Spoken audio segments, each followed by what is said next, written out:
Voilà, c'est commencé. Ok, on va commencer avec un chapitre de Teilim, Psaume 121 sur la Maloïs.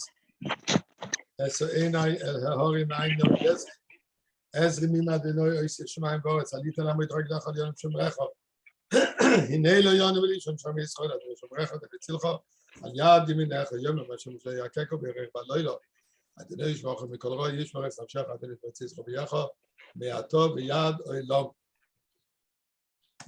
Si vous avez quelques pièces près de vous, mettez-les dans la boîte de tzedaka et nous allons commencer à étudier un petit sujet, je crois, assez intéressant. Eh bien, on n'est pas loin de Shavuot. Il y a une expression qui a été dite à l'époque. Est-ce qu'on est déjà descendu de la montagne? Est-ce qu'on est déjà toujours dans cette expérience, dans cet état d'esprit de Matan Torah? Et c'est bien clair, c'est bien sûr que Matan Torah n'est pas un événement qui est une date particulière, mais c'est quelque chose qui est à tous les moments, à tous les jours, à tous les instants. D'ailleurs, il y a toute une discussion entre le Chaim Brisker et le Rogatchover Gaon par rapport à certaines halachot. Est-ce que c'est une chose qui s'est faite une fois ou alors c'est quelque chose qui est inédit, qui est constant? Par exemple, le Chaim Brisker est d'opinion que le mariage, les kiddushin qu'on fait pour le mariage, ce n'est pas quelque chose qui a été fait dans le passé, mais c'est quelque chose qui est comme utiliser le terme de yeshiva, chalois, qui a un aspect qui continue, c'est tout le temps les kiddushim qui se font. Donc, ce n'est pas quelque chose qui a été fait, mais c'est un acte continu. Et le Rogatchover n'est pas d'accord avec ça. Et il dit que non, c'est les kiddushim, ça c'est une fois qui a été fait, c'est pour l'aller. Je ne vais pas rentrer maintenant dans tous les détails de ce grand controverse halachique, c'est un sujet pour soi-même. Alors, on raconte que le Rogatchover, un jour, il a rencontré le Chaim Brisker et il lui dit Mazel Tov. Il dit, c'est quoi le Mazel Tov? Toi, tu es d'opinion que le mariage, c'est quelque chose qui se fait continuellement. Alors voilà, je te donne Mazel Tov pour ton mariage que tu viens de te marier maintenant. Bon, ça toute une suite, je ne vais pas maintenant m'aventurer là-dessus. Mais je dis tout ça pourquoi? Puisque Matan Torah, c'est le mariage entre Akadosh Baruch Hu et nous. Il a marqué plutôt que c'est les Erusim, les fiançailles. Dans le temps de la Gemara, les fiançailles, les Erusim, dans le temps de la Gemara, c'est comme le mariage. Et Kiddushin, il a marqué, ceci sera au moment de la Geoula, là on aura les Kiddushin, puisque d'après dans le critère d'Alacha de la Gemara, Erusim, c'est marié, mais il n'y a pas encore eu consommation du mariage. Kiddushin, c'est là où il y a la consommation du mariage. Alors, Matan Torah, c'est le moment des fiançailles, des Erusim, et l'unification totale sera au moment de la Geoula qu'Hachem nous aide que ça soit tout de suite. Alors, comment est-ce que ça s'est passé, le moment de Matan Torah? On sait tous, par Hanish Matan, on est décédé, et ainsi de suite. 2 paroles, 10 paroles. Alors, regardons un peu ce qui a marqué. Ceci, c'est un texte, vous venez de le citer d'où ça vient du Mechilta. Mechilta, c'est comme la Mishnah, mais ce sont des parties de la Mishnah qui n'ont pas été introduites dans les Mishnayot par Rabbi Yehuda Hanassi. Mais c'est l'équivalent en temps. Alors, il rapporte le pasuk d'abord, comme il y a marqué Chasser et Adibrot, Vaidaber Elokim et Kol Advarim Ha'ele les morts. Alors, comme je suis donné ici en rouge, Vaidaber Elokim. Vaidaber Elokim, dit le Mechilta, qu'est-ce que ça veut dire Vaidaber Elokim? Pourquoi Elokim? Pourquoi pas Hachem? En Elokim, il explique, En Elokim, Elokim représente El Dayan Mipara de Ne'eman le Kabelzra. Elokim donc représente juge. Alors dans ce cas, la Seret Adibrot commence tout de suite avec ce concept, qu'il sache qu'il y a un jugement pour le bien comme un jugement pour Chas Shalom Mipara question de punition. Et donc, comme il y a marqué d'ailleurs, Elohim lot kalel, qu'on n'a pas le droit de, comment dire, de maudire Elohim. Là, le Rachid nous dit qu'on ne parle pas de Dieu, puisque là, il y a déjà une autre mitzvah. Alors là, il parle Elohim Elodayan, jugement. Une des raisons, d'ailleurs, c'est relié aussi au Shiotanya de ces jours-ci. Elohim, un juge, c'est celui qui doit être, il est capable de, comment dire, de juger d'une manière précise, de rentrer dans les détails de chaque chose. Ça, c'est un jugement. Donc, quand on parle de création, chesed, c'est l'abondance. Tandis qu'un jugement, il doit être très précis. Il ne peut pas aller avec des sentiments, je pense, il me paraît, je sens, j'ai ce feeling. Non, le jugement doit être très précis. Donc, Elohim il dit ici, donc c'est pour ça qu'il s'appelle juge. Et on continue. Le prochain mot dans le Vaidaber Elohim, et kol, advarim ha'elalim. Toutes ces paroles, donc dit le Mechilta, et kol, c'est pour nous dire, b'dibur echad, que Dieu a prononcé les 10 commandements dans une parole.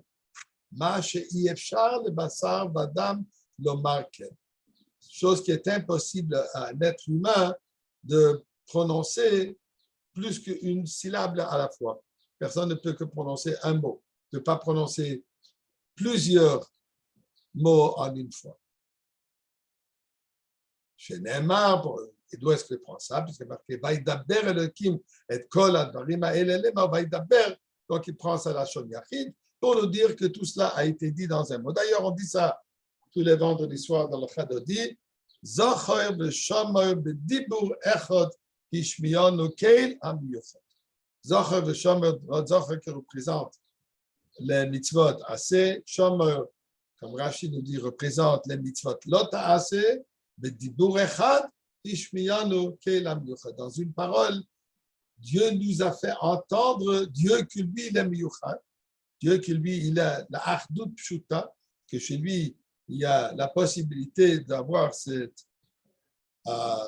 nimna nimnaot, comme on l'explique là, qui est la possibilité d'être en même temps être infini et agir dans le monde limité, illimité et limité en même temps. Donc, une parole qui est une limite, malgré le fait que c'était une parole limitée, il a pu prononcer d'une manière illimitée que tout ça a été prononcé en une parole. Juste pour ouvrir une parenthèse, je ne vais pas m'attarder trop là-dessus, mais c'est quoi l'idée? Est-ce que Dieu est en train de nous montrer de quoi il est capable? C'est quoi l'idée que Dieu veut nous dire ici, tout ça dans une parole? Tout ça pour souligner que la Torah entière, toutes les mitzvot, qui sont toutes incluses dans la Seret HaDibrot, tout ça, bien, c'est une parole d'Akadosh Baruch Hu, de ne pas faire de différence. Ah, cette mitzvah me plaît, cette mitzvah est un peu trop compliquée, celle-là je vais faire demain, l'autre je l'ai fait avant-hier. Non, toutes les mitzvot sont égales, il n'y a pas de différence entre une mitzvah et l'autre, et chacun vient de la même source, vient tout du même endroit, du même niveau illimité d'Akadosh Baruch Hu, et pour cela l'importance de chacun. Ensuite, il dit, alors, pourquoi est-ce qu'il a marqué plus tard qu'il a prononcé chacune individuellement? Et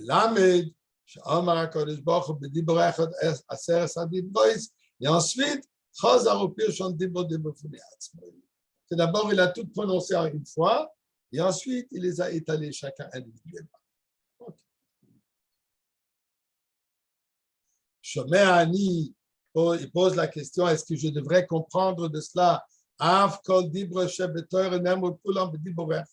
que toute la Torah que nous avons, les Chamishé Chumshé Torah, tous les 5 livres de la Torah, ou alors, comme on en parlait aujourd'hui, qu'il y a les 7 livres de Torah, est-ce que tout cela a été, tout ce chumash, toute la Torah a été dit en un mot? Il dit non. Talmud Lomar, pour ça est marqué et kol, et les mêmes Rubdi Borechot. Juste cela, Advarim Ha'ele, comme il dit, les Dvarim de Seret HaDibrot, eux, ils ont été dits en une fois, chacun a des débordé. Bon. Introduction au sujet. Ensuite, il y a marqué, d'abord le Kim, comme on a dit, les morts, pour dire. Okay? Les morts. Qu'est-ce que ça veut dire les morts? Habituellement, quand il y a marqué, Vayomer Hashem el Moshe, les morts. D'abord Hashem el Aaron, les morts. Qu'est-ce que ça veut dire les morts? Les morts pour dire. Les morts, ça veut dire pour que lui, il le transmet à celui que Dieu a parlé, dans le cas de Moshe, dans le cas d'Aaron, dans le cas des deux ensemble, comme on voit ça dans la Torah à plusieurs reprises, de l'importance qu'eux doivent les morts, ce n'est pas pour qu'ils gardent ça pour eux-mêmes, mais c'est à eux de le transmettre. Parfois, ils doivent le transmettre à Aaron, parfois, ils appellent à Béné Israël, à tout le peuple juif. Donc, les morts, l'idée de les morts, elle est de partager et de l'enseigner à tout le monde. Je ne vais pas rapporter toute la question ici, mais il y a une question qui se pose ici dans le cas de les morts. Nous savons que toutes les âmes, on était tous présents au mont Sinaï. Au point que, comme on sait que Dieu attendait que chaque individu, aussi longtemps qu'il manquait même un petit bébé, Dieu l'attendait. Pourquoi? Chaque juif il fait part de la Torah comme une Torah où il manque même le kotz du Yud, comme pour dire la petite pointe de la lettre Yud, une petite lettre. La Torah n'est pas parfaite, la Torah n'est pas soule. De la même manière, pour donner la Torah, pour que quand Dieu est venu nous donner les 10 commandements, la Torah donc, il fallait, et nous étions tous présents, au point que Dieu a patienté, il a pris son temps et nous attendait. Et pour ça, nous sommes réveillés tous la nuit de Shavuot, tous qu'ils ont dormi. Mais ce qu'il fallait est que chacun soit présent. La question elle se pose, puisque nous étions tous présents, à qui il fallait le répéter? Dieu, il parle toutes ces paroles. À qui il parle? Au monde entier. Tout le monde a entendu. Au point qu'il y a marqué qu'il n'y avait pas d'écho. Là, il y a bat-kol. Il n'y avait pas d'écho. Pourquoi? Comme c'est expliqué, pas puisque la voix elle était faible, au contraire. Il y a marqué que la voix elle allait de plus en plus fort. Mais c'est quoi un écho? Un écho est quand il y a une voix qui se cogne contre un mur, alors le son retourne. Donc, plus dur que le mur il est, le moins il va percer. D'ailleurs, c'est pour ça que ceux qui sont dans la construction dans les synagogues, des endroits comme ça, on essaye toujours de faire devant la teva au moins un mur en pierre, ou alors au moins, sinon, on va mettre devant la teva, là où il y a un morceau de bois, quoi que ce soit, il y a beaucoup qui vont mettre du marbre. Ce n'est pas seulement pour embellir, c'est joli aussi, mais pourquoi est-ce qu'on ne met pas d'autres? On va faire en or? Non, on veut du marbre. Pourquoi? Puisque le marbre est une pierre très, très dure et ça renvoie le son en arrière. On peut mieux entendre. Je ne sais pas si vous avez remarqué, à 770, il y a le mur devant le rabbi, devant le chazan, devant la Kodesh, il a des petites pierres. Et si vous regardez un peu en haut, c'est difficile à voir dans les images, mais si vous vous souvenez, en haut presque en haut du mur, il y a comme une pente qui va pencher vers le plafond en arrière. Tout cela, c'est fait pour que la voix, le son passe jusqu'au fond de la synagogue. Donc, mais ici, il y a marqué chez Matan Torah, il n'y avait pas d'écho. Donc, la voix n'est pas revenue. Et la raison, elle est pourquoi? Puisque la voix a percé tout le monde. La voix elle a percé même les rochers les plus durs, la montagne, et ainsi de suite. Et ils n'ont pas percé. La voix elle est partie dans le monde entier. Roi de Koulam a marqué. Le monde entier s'est arrêté. Le monde entier a tremblé. Alors, puisque le monde entier a entendu, et tout en Israël, toutes les âmes étaient présentes au moment du don de la Torah, alors à qui il faut les morts? à qui il faut répéter. On l'a entendu tous de la même manière. On était tous présents. Alors, qu'est-ce que ça veut dire la question qui se pose? Vaïdaber, et le Kimet Kolat Varima et le Lebo. La Torah nous dit qu'il faudra transmettre à qui? Se dire un à l'autre. Alors, l'expression les morts n'est pas pour se dire un à l'autre. Là-dessus est la réponse qu'à chaque fois, à chaque dibou, à chacun des 10 commandements que Dieu a prononcés, nous, on a répondu. Je m'explique, une seconde, je m'excuse. Le Chaim. Pas d'accord. Dieu a dit, Anochi Hashem Elokecha. Je suis Dieu, votre Dieu. Donc, ici, il y a un commandement positif, une mitzvah assez. Kabed et avicha bet imech. Honorez vos parents. Une mitzvah positive. Dit le Mechil. Les mœurs vont dire qu'on a répondu à Kadosh Baruch. On a répondu d'une certaine manière, oui, non, on accepte, on va le faire. Alors, de quelle manière est-ce qu'on a répondu? Est-ce qu'on a répondu d'une manière affirmative, on accepte, on rejette? Oui, non. Alors, regardez la discussion dans le Mechil. Les mots, dit Rabbi Shmuel. Rabbi Shmuel, lui, il est d'opinion. Qu'il disait Alhen, pour ce qui est positif, donc pour les mitzvot assez, comme je dis, Anochi Hashem Elokecha, Kabed et Avicha bet imecha, Zachor et Yom HaShabbat le Kacho, les mitzvot positifs, ils ont répondu, oui, on va le faire. On s'engage à le faire. Donc, Alhen, Hen. Sur le oui, ils ont répondu oui. Maintenant, Allah, sur les interdictions, sur les mitzvot l'otaase, l'otignov, ils ont dit non. Qu'est-ce que ça veut dire non? On ne va pas voler. Donc, c'était très précis. Le oui est un oui et le non est un non. Bien, Rabbi Akiva est d'opinion non. Il dit, je suis d'accord avec toi sur la première partie. Al-hen, hen, sur le mitzvot assez, oui, on a dit oui, on va le faire. Mais va alav, sur les interdictions, sur le lot assez, aussi on a répondu hen, oui. Qu'est-ce que ça veut dire oui? On ne va pas le faire. On accepte. Donc, Rabbi Shmuel dit, le oui c'est un oui, le non c'est un non. Rabbi Akiva dit, tout est oui. Le oui c'est un oui, le non c'est un oui. C'est quoi le sens de cette discussion? De quoi ils se disputent? Finalement, ça revient au même, de manière simple. Rabbi Shmuel dit qu'ils ont dit on va faire et on ne va pas faire. Rabbi Akiva dit on va faire et oui, on ne va pas faire ce que tu demandes de ne pas faire. C'est quoi la discussion?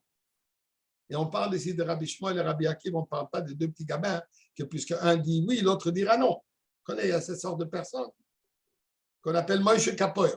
Un dit comme ça, lui, il doit dire l'inverse. Peu importe si ça a du sens ou non. C'est Mechilta. C'est des Tanaïm, parmi les géants des Tanaïm. Rabbi Shmuel, qui est ce Rabbi Shmuel? Rabbi Shmuel, c'était Kohen Gadol. De l'époque de Asor Arug et Malchus. Les géants des géants. Alors, c'est quoi le sens de cette différence d'opinion? On reviendra après avoir introduit un autre aspect qui est arrivé aussi au moment de Matan Torah. Le Mechilta continue. Quand Dieu est descendu sur le mont Sinaï, comme il a marqué, Vayered Hashem el Har Sinaï, il a donné la Torah au peuple juif. Korodovo est arrivé un événement qui que la Torah le décrit de cette manière. De quelle manière? Et voilà, elle rapporte la Mechilta, qui dit sur le pasuk B'chol ha'am roim es hakolos, comme est marqué dans le pasuk B'chol ha'am roim es hakolos. Et tout le peuple, ils ont vu les voix, les sons. Je vais prendre tout le pasuk, je ne l'ai pas copié. Alors, B'chol ha'am, pasuk Tezvav dans le Perek Chaf de Shmois. Et tout le peuple, ils ont vu, je traduis maintenant littéralement, et ils ont vu les sons, vet halapidim, et les flammes, vet kol hashofar, et le son du shofar, vet hahar Hashem, et la montagne en flammes, en fumée, vayar ha'am, et le peuple a vu, vayonu, et se sont basculés, vayam de merach, qui se sont repoussés. D'ailleurs, d'ici vient cette coutume, cette nature, c'est même pas une coutume, c'est une nature juive qui, quand quelqu'un qui prie, il fait le va-et-vient. D'où c'est ce que vient cet exercice de prière. C'est pas seulement pour qu'on ne s'endort pas, mais ça vient d'ici de Matan Torah. Il y a marqué Vayonu, où ils se sont basculés, il y avait ce mouvement. Mais qu'est-ce qu'il dit le pasuk? On reprend. Ro'im et akolot, ils ont vu les sons. Vet halapidim, et les flammes. Donc, le son qui est quelque chose que normalement on entend, les flammes, oui, ça se voit. Ensuite, il reprend. Vet kol hashofar, le son du shofar, ils l'ont entendu ou ils l'ont vu. Vet hahar Hashem, et la montagne en fumée. La montagne en fumée, est-ce qu'ils ont vu ou ils ont entendu? Finalement, la question est-ce que se pose, est-ce que la voix, les sons, ils étaient entendus à ce moment ou les sons, ils étaient vus à ce moment? Regardez ce que Rashi nous rapporte ici. Non, je vais revenir ici sur la Mechilta, le texte qu'on a ici sur l'écran. Alors, dit Rabbi Shmuel la chose suivante. Malgré le fait qu'il y a marqué qu'ils ont vu les sons, il dit non. Ce que la Torah fait allusion au Roïm, ce qu'ils ont vu, ils ont vu les flammes, ils ont vu la fumée. Mais les sons d'Anochi Hashem Elokecha et les sons de Kolot, du Kol HaShofar, ça, ils n'ont pas vu, ils ont entendu. Comme il dit ici, Ro'im Hanira, au moment de Matan Torah, ils ont vu ce qu'habituellement on voit. Donc, la fumée et les flammes, et Veshomin Anishma. Ils ont entendu ce qu'habituellement on entend. Quoi? Anochi Hashem Elokecha, le son du shofar. Donc, il n'y avait rien d'extraordinaire. Il n'y avait rien de miraculeux. C'était un état tout à fait normal. Les gens, ils étaient dans un état normal. Ils voient ce qu'ils voient, ils entendent ce qu'ils voient. Ils entendent ce qu'ils entendent. Bien, Rabbi Akiva, il dit non.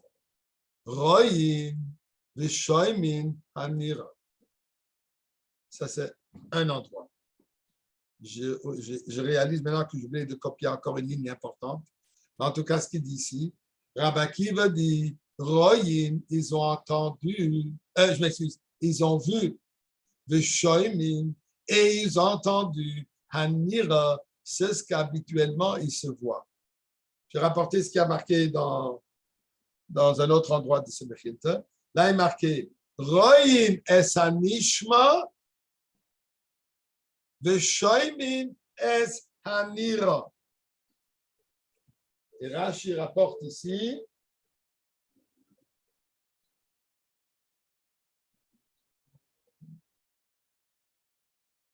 Roim es hakolos. Il Rashi ici sur place.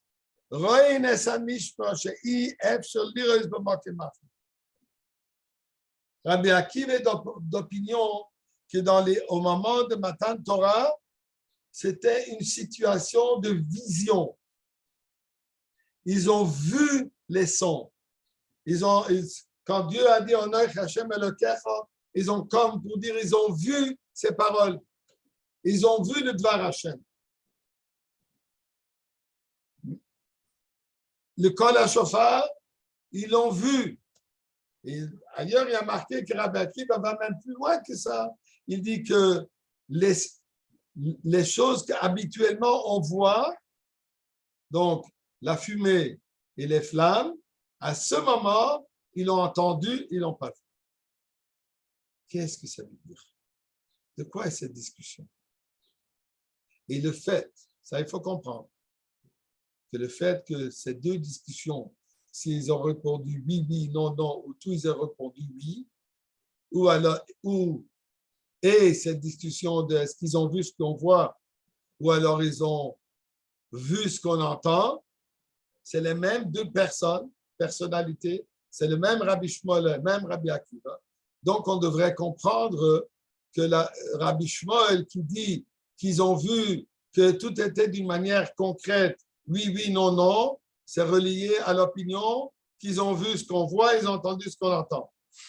Rabbi Shmuel, Rabbi Akiva, je m'excuse, qui dit que tout était positif, que le oui c'est un oui et le non aussi c'est un oui, c'est relié au fait qu'il y a une transformation de la nature. Il y a une transformation de l'ouïe et de la vue de la personne que l'œil a entendu et l'oreille a vu. Qu'est-ce que ça veut dire?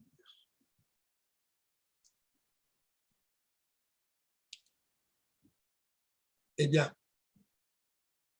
okay, on va essayer de faire ça en 10 minutes.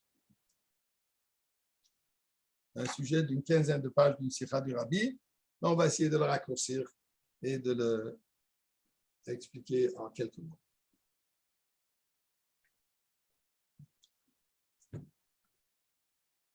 Une chose est certaine, que le moment de l'événement d'Aseret HaDibrot, c'était l'événement le plus important depuis la création du monde.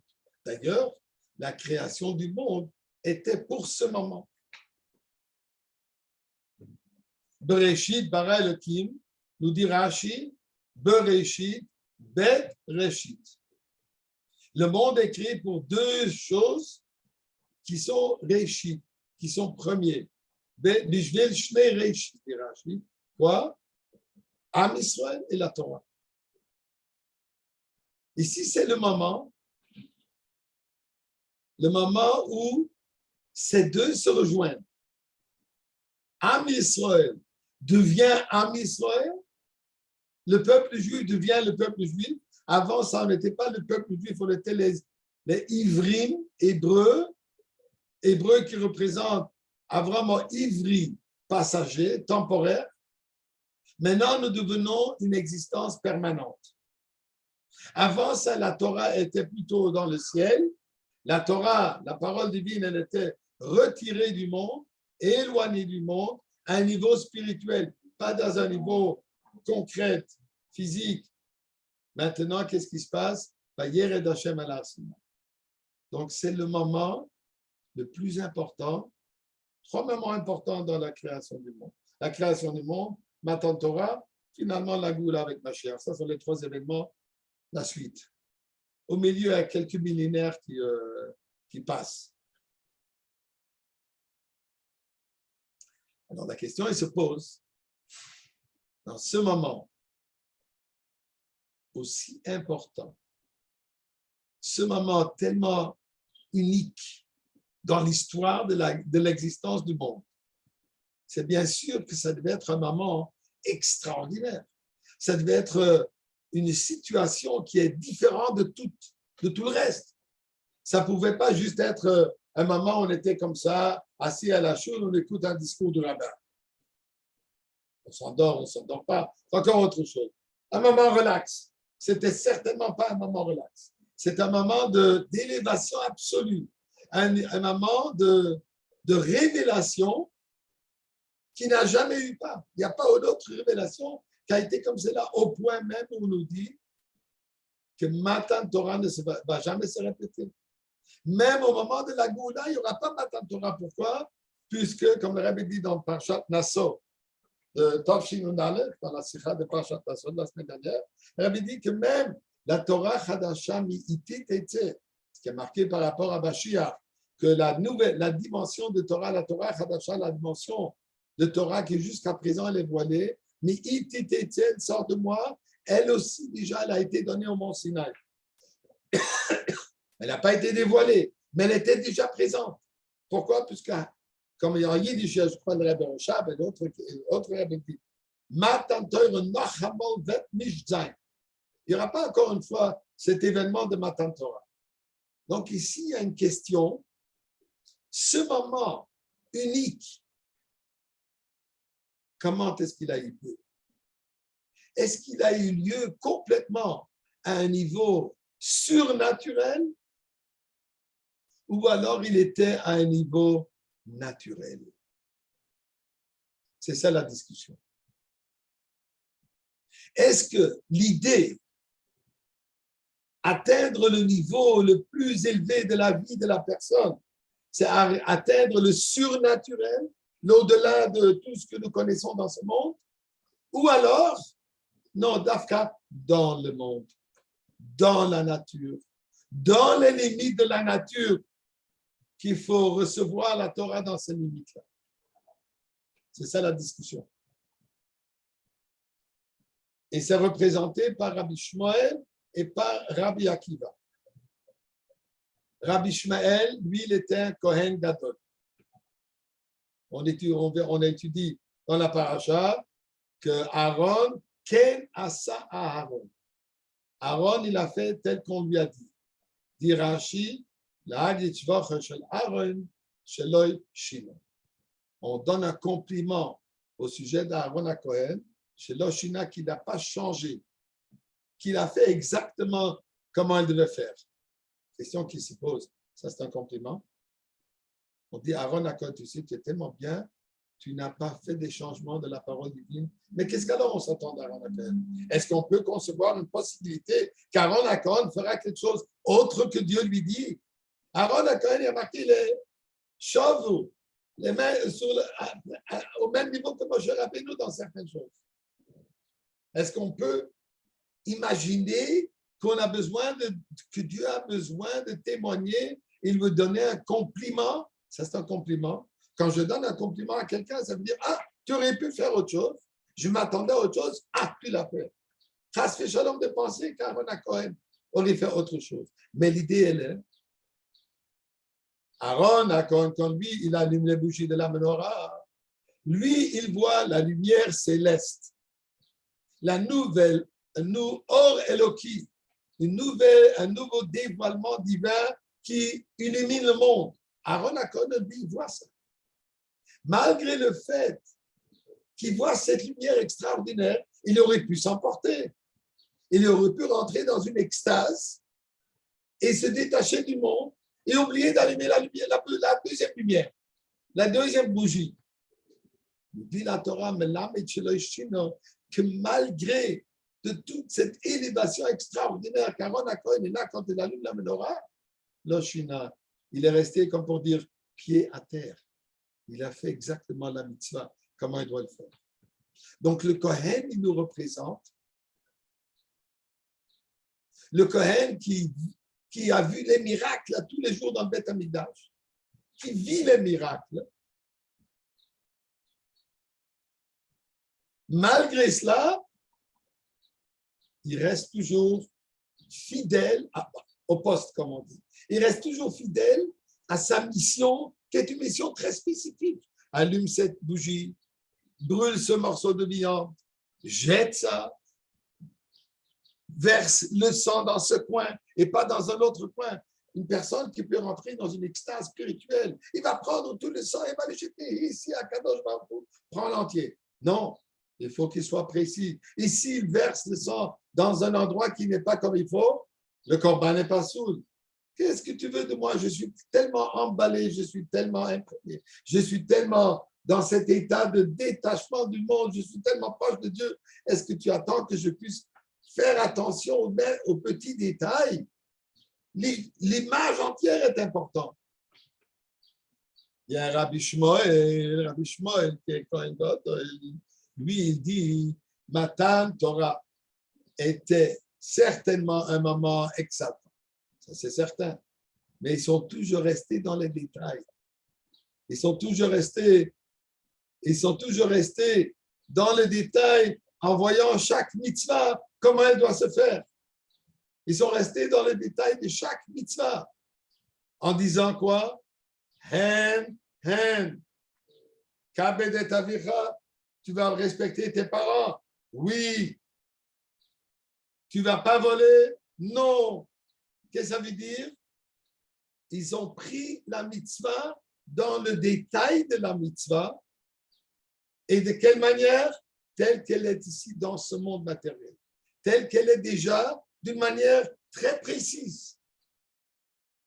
Et ceci dit qui? Rabbi Shmuel. Pourquoi? Puisque lui, il est ce Kohen, et le Kohen, sa mission, sa vie, elle est basée de cette manière, qui voit le détail. Il rentre en voyant l'image, la grande image, il est toujours capable, pas seulement de se fixer sur le macrocosme, mais il voit aussi le microcosme, le détail. Et pour cela, on voit ici la deuxième chose. Voir ce qu'on ne voit pas, entendre ce qu'on n'entend pas, ou plutôt voir ce qu'on entend et entendre ce qu'on voit, ce n'est pas un comportement naturel. Ça, c'est une expérience surnaturelle. Rabbi Shmuel est d'opinion que le moment de Har Sinai, on est resté naturel. En d'autres mots, nous avons reçu la Torah à notre niveau naturel. Et c'est de cette manière qu'on se laissait imprégner, c'est de cette manière qu'on s'est engagé à notre niveau naturel. Donc, il dit, ils n'ont pas vu des sons, ils n'ont pas entendu des flammes, ils étaient tous naturels. Ça, c'est l'opinion de Rabbi Shmuel. Bien, Rabbi Akiva, il dit, Rabbi Shmuel, je te comprends. Mais un instant. Chaque mitzvah, elle est positive. Chaque mitzvah, en réalité, est une expérience positive. C'est-à-dire,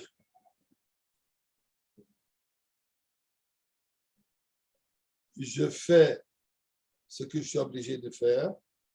C'est un acte positif dans lequel je me rapproche, je me relie, j'exécute un ordre divin. Quand je ne vole pas, pourquoi je ne vole pas? Puisque j'exécute la volonté divine. Donc c'est positif. Le dit Rabbi Akiva qu'il faut voir dans toute chose la positivité. C'est vrai que dans la manière comment on va agir, dans l'action, bien sûr, ça c'est une action positive et ça c'est une inaction. On ne va pas le faire. Mais cette inaction, elle est positive. Puisqu'il faut voir, pas le détail de la mitzvah, dans le comportement, bien sûr, qu'il faut agir d'après le détail. Mais ce qu'il faut voir là-dedans, c'est quoi? C'est ce rapprochement de Dieu, cet aspect positif, la voix divine qui est là-dedans, la volonté divine qui est là-dedans. Ça, c'est positif. Dit Rabbi Akiva, sur le négatif, sur le non, on a dit, oui, on va te suivre. Rabbi Shmuel dit, non, on ne va pas le faire. Il met l'accent sur l'action. Rabbi Akiva, lui, met l'accent sur quoi? Sur suivre la voie divine. Donc, nous dit Rabbi Akiva que tout était d'une manière positive. Dans toute chose, il voit son attachement, son lien avec la Kadosh Baruch. Dit Rabbi Akiva, c'est sûr et certain qu'à ce moment de Matan Torah, on n'était pas à un niveau naturel. On est sorti de nos limites naturelles. Voir ce qu'on voit, entendre ce qu'on entend, ça sont des limites naturelles. Et on va un pas plus loin. Quelque chose qu'on voit, pour nous, c'est absolu. C'est une certitude à 100%. Quelque chose qu'on entend, je l'accepte, je le crois, mais si je vais entendre plus tard l'inverse, je pourrais l'entendre aussi. Je donne un exemple très simple.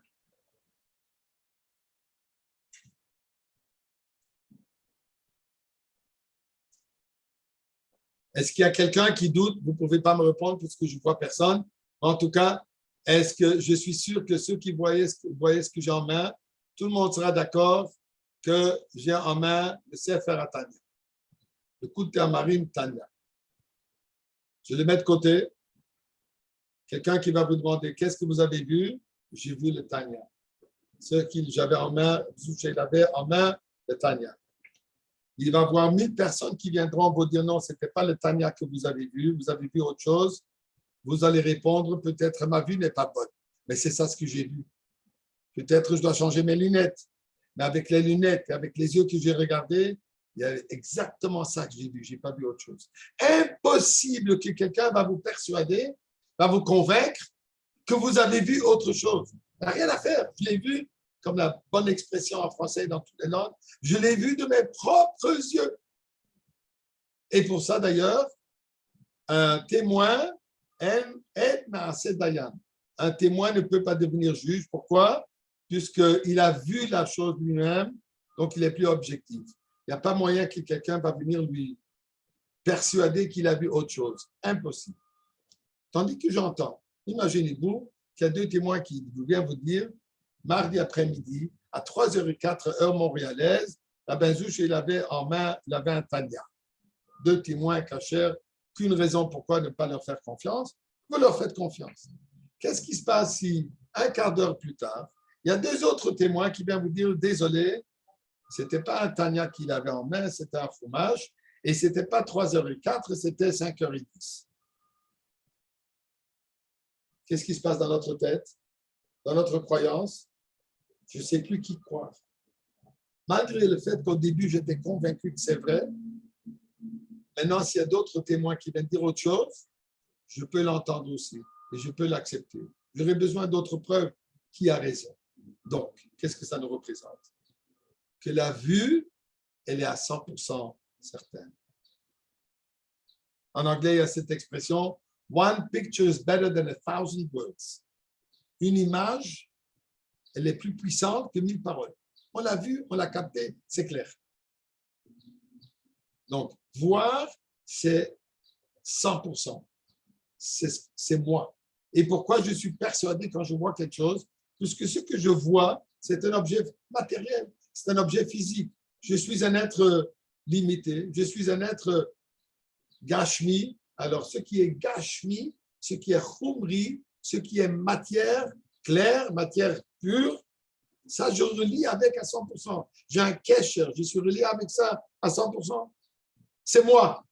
Ça me parle, comme pour dire, c'est quelque chose que je le ressens, je le suis. Donc, je le suis, je n'ai pas de doute. Le son, c'est quelque chose qui est un peu plus éloigné. C'est plus spirituel que l'objet que je vois. Donc, quelque chose que j'ai entendu, c'est vrai. Le Dayan, il va entendre des témoins, il va l'accepter. Il va agir là-dessus. Même au point que si c'est un péché qui a une punition de mort là-dessus, une peine de mort, le Dayan, il va juger là-dessus. Pourquoi? Puisqu'il fait confiance à 100%. Qu'est-ce qui se passe 10 minutes après, encore avant qu'il a exécuté son ordre? Il y a 2 témoins qui reviennent, il peut réécouter toute la chose. Qu'est-ce que tu as vu? Tu étais prêt à le tuer. Comment ça se fait que tu l'acceptes? Pourquoi? Puisque c'est quelque chose que j'ai entendu, malgré le fait que je vais juger là-dessus, mais ce n'est pas avec la même certitude. Ce n'est pas avec la même conviction que quelque chose que je vois. Dit Rabbi Akiva, qu'au moment de Matan Torah, qu'est-ce qui était notre réalité et qu'est-ce qui était notre chose secondaire?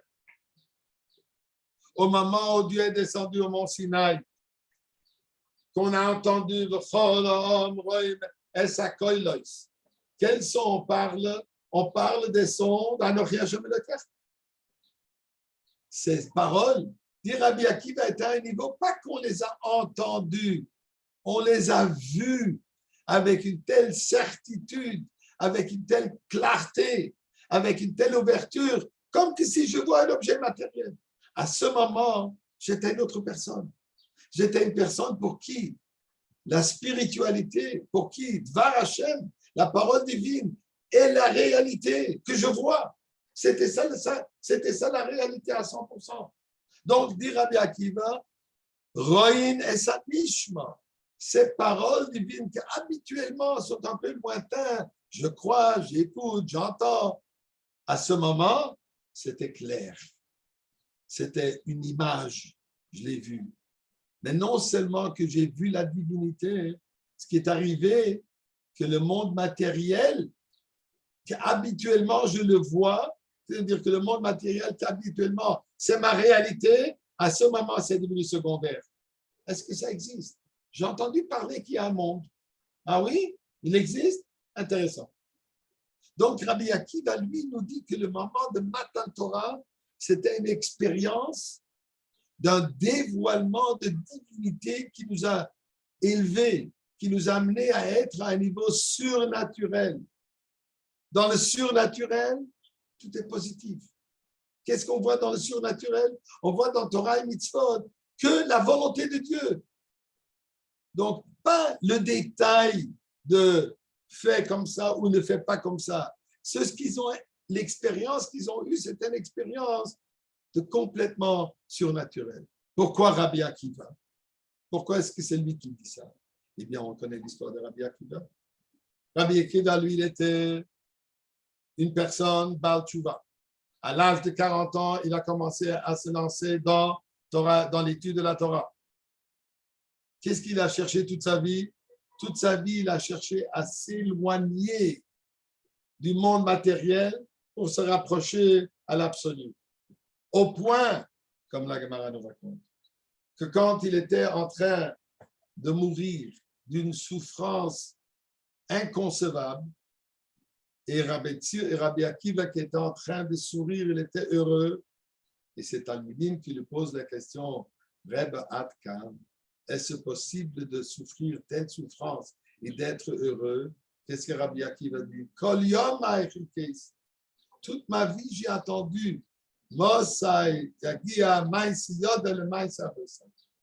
est-ce que j'atteindrai, moi, dans mes actions, l'action de mes ancêtres, d'Abraham, Yitzhak, Jacob, qui étaient prêts à se sacrifier? Parle d'Abraham, qui s'est sacrifié, s'est laissé jeter dans le fond, et voulait être prêt à sacrifier Yitzhak. Il dit, toute ma vie, j'ai attendu ce moment. Comment je vais complètement me détacher de ce monde matériel? Comment je vais complètement quitter ce corps physique et être entièrement unifié absolu avec Akadosh Baruch Hu. Donc, Rabbi Akiva, celui qui est représenté dans le monde de la Kabbalah, Rotsu, celui qui court vers, celui qui essaye de se détacher de ce monde pour atteindre la source de la vie. L'exemple qu'on donne toujours dans la Hassidoute, la flamme qui essaye de se détacher de la mèche pour retourner à sa source, ça c'est Rabbi Akiva. Et pour cela, il dit Al-Hen-Hen, Balaven. Et pour cela, il dit qu'ils ont vu ce qu'on entend, ils ont entendu ce qu'on voit habituellement. Tandis que Rabbi Shmuel qui est Kohen, lui, il est chaud. Lui est celui qui ramène tout Tachlis dans le monde. Il dit, c'est vrai que c'est beau de s'être éloigné du monde. Mais la Torah, comment est-ce qu'il faut le faire? Tachlis. Le oui, c'est oui, et le non, c'est non. Et il n'y a pas de mélange de oui et non. Donc, ça, c'est concret. Et c'est de cette manière que nous avons intériorisé, et c'est de cette manière, dit Rabbi Shmuel, qu'on va atteindre le Beth Amikdash. Donc, ça, c'est cette discussion, c'est pas juste une discussion de sémantique, comment ils ont répondu, positif ou non, c'est pas un jeu de mots, c'est un concept fondamental. Comment était ce moment le plus important, le moment de la Matan Torah, à quel niveau est-ce que c'était? Donc, l'opinion de Rabbi Akiva et de Rabbi Shmuel. Question qui se pose. Et nous, où est-ce que nous sommes? Eh bien, On dit le Rebbe que nous devons aller étape par étape.